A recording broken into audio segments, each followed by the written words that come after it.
Jangan lupa untuk subscribe dan nyalakan lonceng notifikasinya. Pemirsa, kemeriahan menyambut Lebaran di tahun ini harus kita lalui dengan keprihatinan pandemi COVID-19 yang belum berakhir dan terus mengancam menjadi ujian yang semestinya ikhlas kita jalani. Salah satu tujuan pemerintah melarang mudik pada hakikatnya yaitu mencegah warga berkerumun dan melakukan pergerakan masif yang dapat memicu potensi lonjakan kasus COVID-19.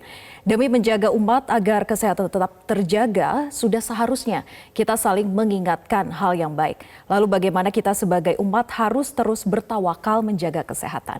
Kita sudah terhubung dengan Ustadz Dasat Latif, tokoh agama Islam, dan juga Pangatawi Al-Zastro, budayawan. Selamat pagi Ustadz Dasat dan juga Pangatawi. Selamat pagi, Assalamualaikum. Waalaikumsalam warahmatullahi wabarakatuh. Selamat pagi juga. Iya, saya ingin ke Ustadz Dasat terlebih dahulu. Ustadz, ini kan sudah jelas dilarang oleh pemerintah untuk melakukan perjalanan mudik.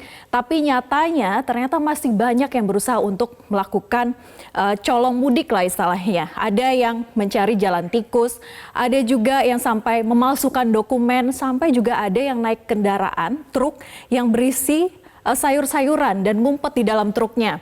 Dan akhirnya kedapatan oleh aparat petugas. Kalau menurut pandangan Ustadz sendiri bagaimana melihat fenomena masyarakat yang tetap mencari celah walaupun sudah dilarang oleh pemerintah? Ya, terima kasih. Yang pertama, mudik itu adalah sebuah tradisi. Ya, sementara tradisi ini berkaitan dengan hari raya, Aid dan Idul Kurban. Nah, yang penting dipertimbangkan oleh masyarakat adalah kenapa pemerintah tahun ini masih menganjurkan kepada kita untuk tidak mudik. Tentu ini berkaitan dengan kemaslahatan jiwa manusia.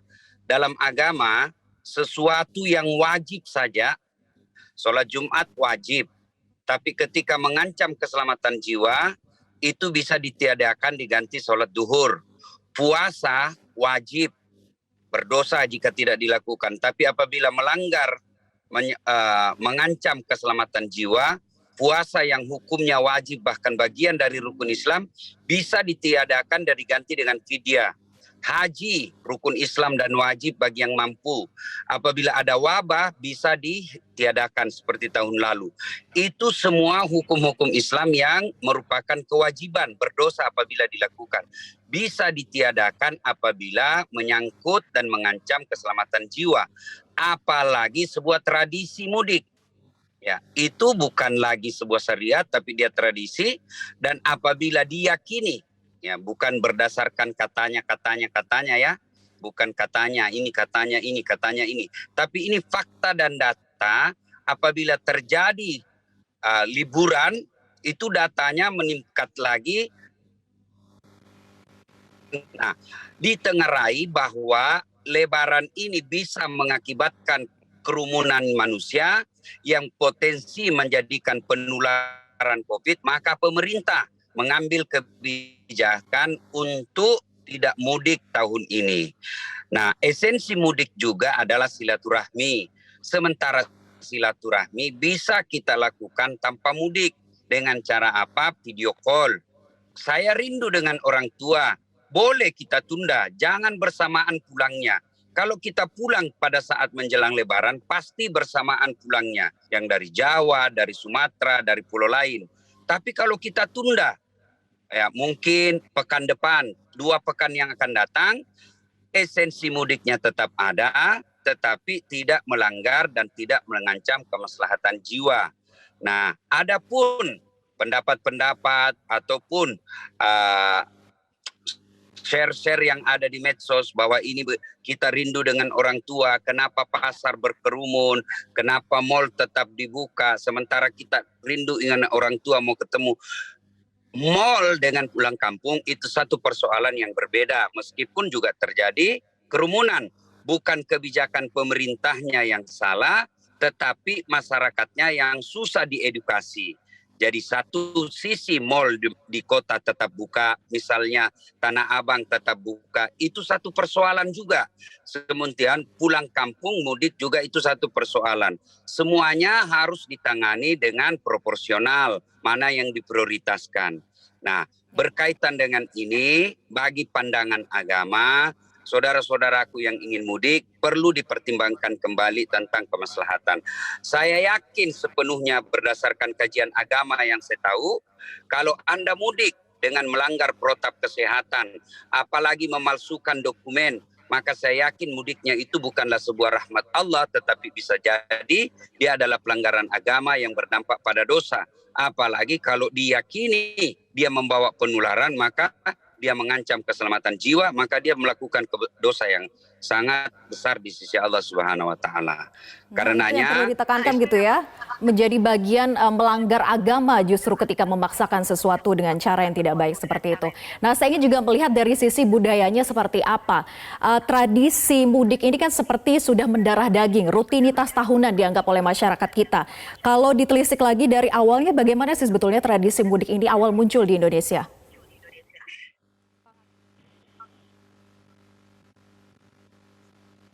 Halo, ini kepada siapa Mbak pertanyaannya?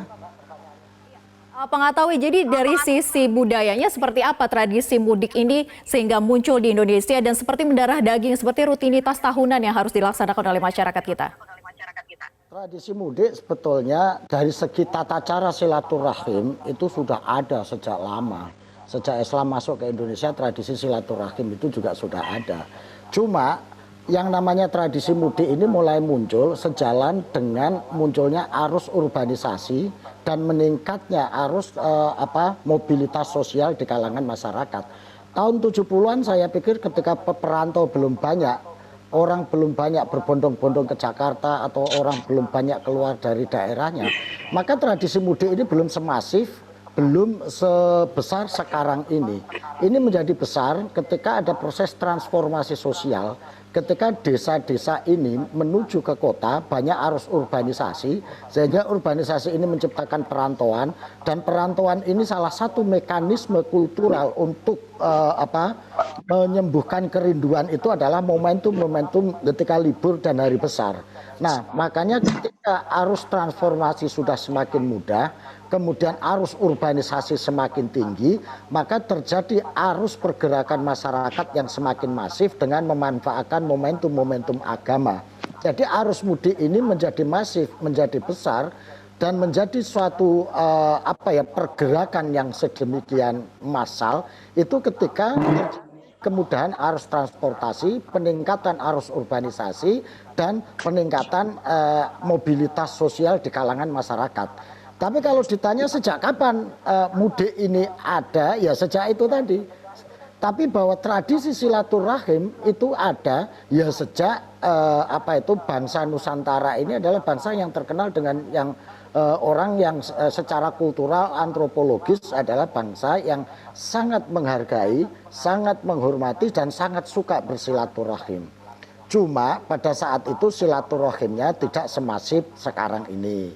Bentuk-bentuk silaturahim juga tidak sebesar seperti sekarang ini karena ada kendala arus transportasi, ada kendala arus mobilitas sosial yang seperti itu, Mbak.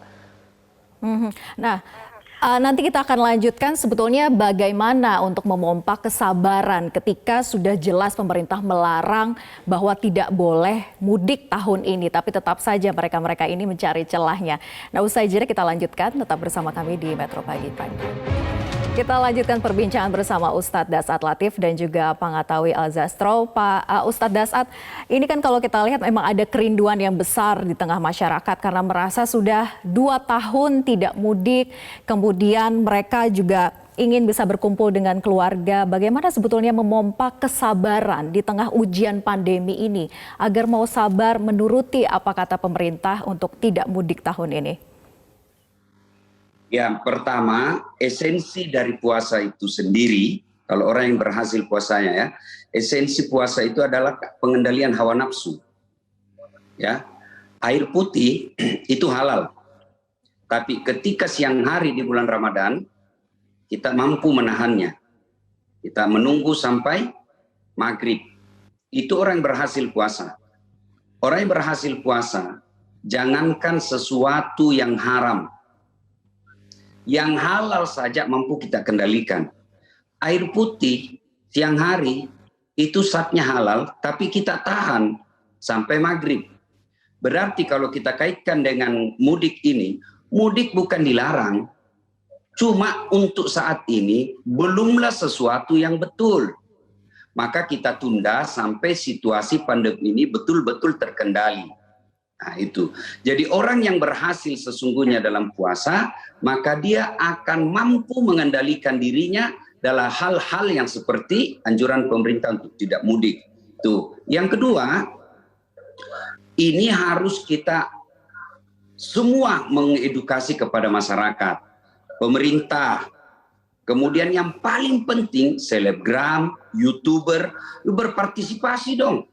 Ya, jangan cuma bikin konten-konten yang mengejar follower, mengejar konten-konten yang mendapatkan untuk, tapi Anda tidak mengedukasi masyarakat, apalagi yang berkaitan dengan anjuran tidak mudik ini.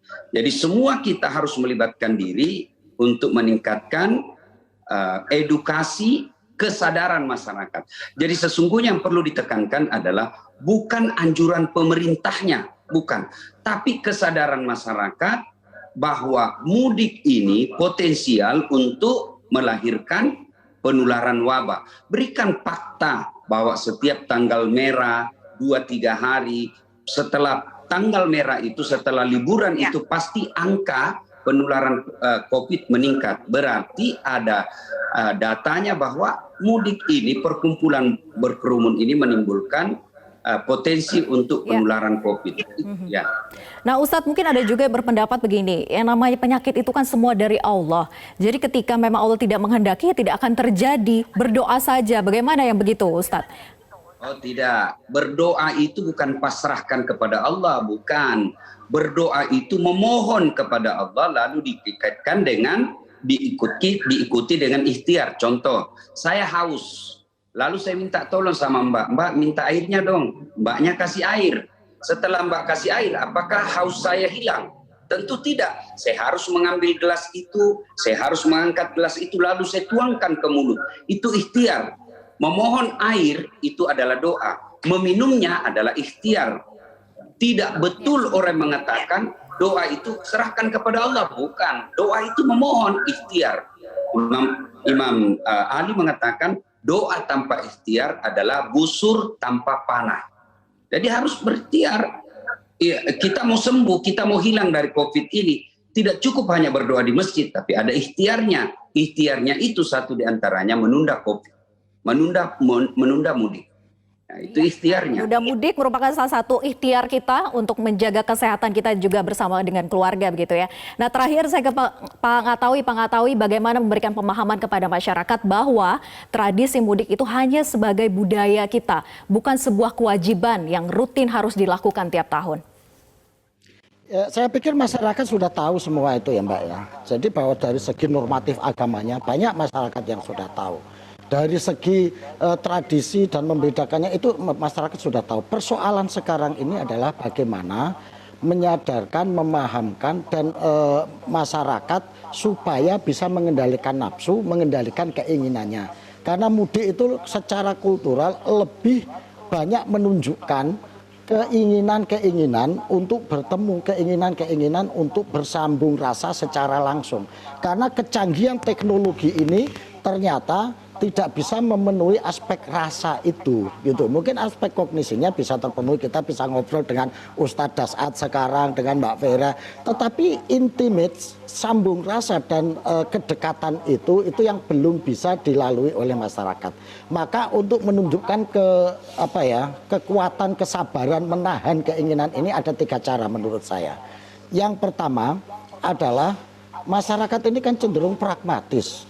Dia akan percaya, akan mau kalau dirasakan ada manfaatnya secara langsung kepada dia.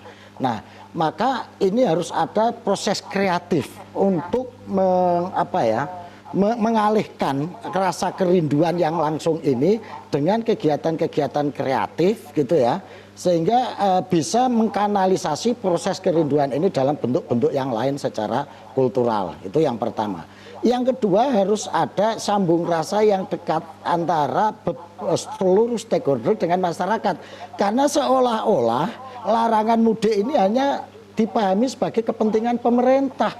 bukan kepentingan untuk diri kita, diri masyarakat, diri setiap warga masing-masing, sehingga mereka harus berusaha nyolong-nyolong gitu. Wah itu kan mudik, larangan mudik kan untuk kepentingan pemerintah. Gua pengen rindu ya tetap harus ketemu. Nah ini belum ada kesinambungan ini. Maka di sini peran tadi seperti yang dikatakan Ustadz Dasat, peran para influencer, para tokoh, para sahabat dekat, para kerabat yang memiliki kesadaran ini menjadi sangat penting, karena dia yang bisa berbicara bilisani kaumihim lah kalau bahasa Qur'annya, atau bisa bicara dari hati ke hati untuk memahamkan mereka.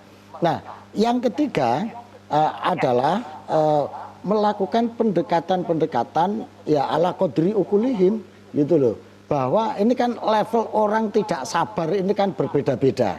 Ada yang karena tidak paham agama, ada yang karena memang sudah kebelet, ada memang yang karena ada keinginan-keinginan lain misalnya.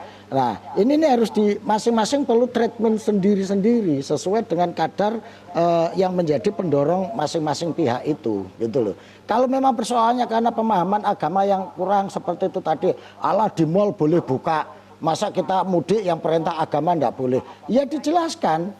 Di kaidah fikih itu ada kaidah malam yudroku dulu. Kalau Anda nggak bisa melakukan semuanya, minimal yang Anda bisa lakukan ya Anda lakukan, gitu loh. Untuk penyelamatan diri, karena menyelamatkan diri itu adalah wajib hukumnya dalam Islam. Itu yang kalau kaitannya pemahaman keagamaan.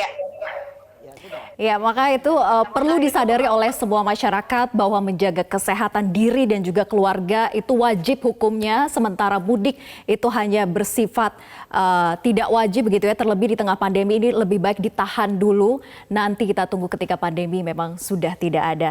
Terima kasih Ustadz Dasat Latif dan juga Pak Ngatawi Alzastro sudah bergabung bersama kami di Metro Pagi Prime Time. Assalamualaikum warahmatullahi wabarakatuh.